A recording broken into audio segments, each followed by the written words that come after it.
Assalamualaikum students, how are you all? I hope you all will be fine. Okay students, हम लोगों ने 9th class की bio start की हुई है। हम लोगों ने कल यूनिट नंबर 7 स्टार्ट किया था, जिसमें हम लोगों ने जस्ट बेसिक डिफाइंस देखी थी और करैक्टरिस्टिक्स ऑफ एंजाइम की आउटलाइन देखी थी। मैंने आपको कल भी बताया था कि हम नेक्स्ट लेक्चर में इंशाल्लाह इसकी एक्सप्लेनेशन देखेंगे। ठीक है, आज का हमारा चैप्टर नंबर है 7 एंड डेट इज़ एंजाइम।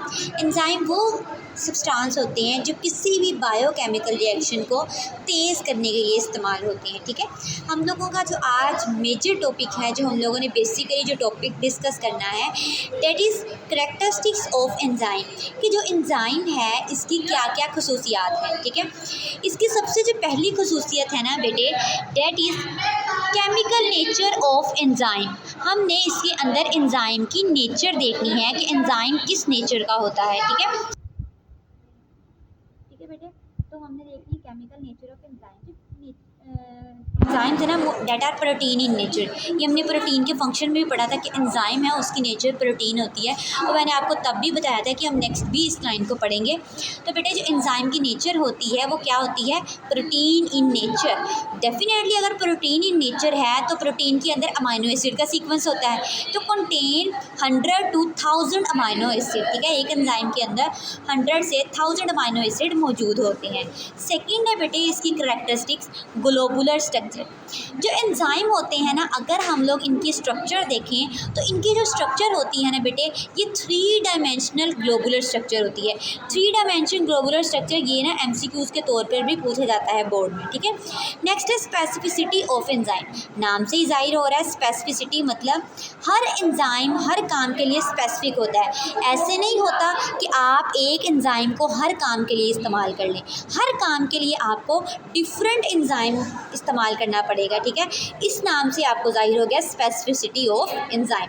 तो बेटे, enzymes are highly specific to reaction. हर रिएक्शन के लिए आपको डिफरेंट एंजाइम यूज़ करना पड़ता है। ठीक है, फॉर एग्जांपल बेटे, अमाइलेज एक एंजाइम है जो कि यूज़ किया कर जाता है स्टार्च की ब्रेक डाउन करने के लिए। ठीक है, अमाइलेज एक दो और पर्पज़ के लिए भी यूज़ हो सकता है, ऐसा नहीं है कि सिर्फ इसी के लिए है। अमाइलेज को हम एक से दो फंक्शन के लिए और भी यूज़ करते हैं, लेकिन ये नहीं है कि सिर्फ ये दुनिया में एक एंजाइम है जो हम सारे कामों में इस्तेमाल करते हैं। ठीक हो गया। फोर्थ जो बेटा जो इसकी करैक्टरिस्टिक है, that is intracellular and extra cellular enzyme. अब देखिए, इंट्रासेलुलर ऐसे एंजाइम जो विद इन सेल काम कर रहे होते हैं। ठीक है, सेल के अंदर काम कर रहे होते हैं। एंड एक्स्ट्रा सेलुलर ऐसे एंजाइम्स बेटा जो सेल से बाहर काम कर रहे होते हैं, उन्हें एक्स्ट्रा सेलुलर एंजाइम कहा जाता है। ठीक हो गया।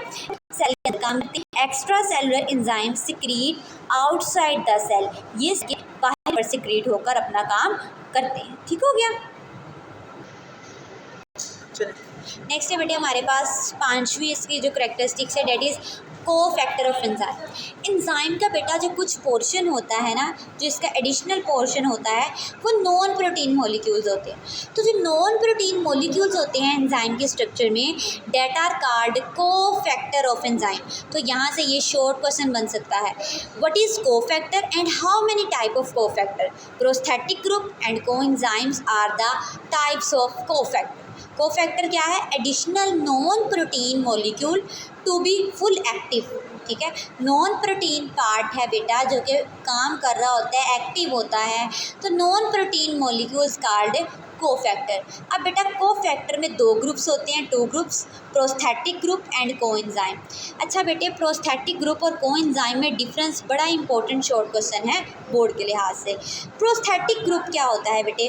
ऐसा ग्रुप एंजाइम का जो टाइटली बाउंड होता है एंजाइम के साथ, उसे बोलते हैं prosthetic group. For example heme group.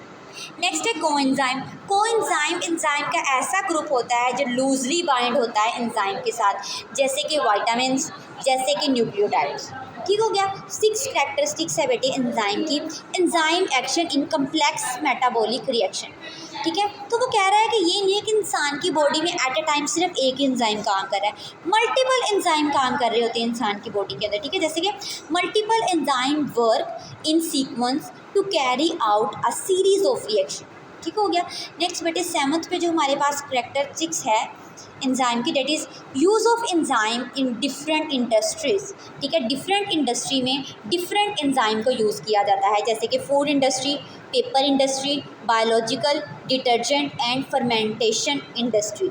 अब फूड इंडस्ट्री में बेटे break down starch into different sugar for production of bread, white bread specifically buns. Bread और बन की बनाने के लिए हमें स्टार्च को तोड़ना पड़ता है, शुगर के मॉलिक्यूल्स को हम लोग तोड़ रहे होते हैं।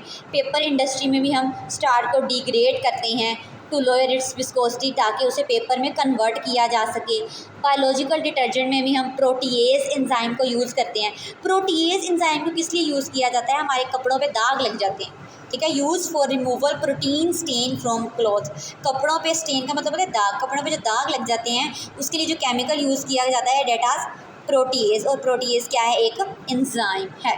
नेक्स्ट है फर्मेंटेशन इंडस्ट्री में। फर्मेंटेशन इंडस्ट्री में भी बेटे degrade starch and protein to produce simple sugar. ठीक है, स्टार्च की डिग्रेडेशन करवाई जाती है ताकि शुगर बनाई जा सके, ताकि अमाइनो एसिड्स बनाए जा सके। ठीक हो गया, ये हमारे पास क्या थे?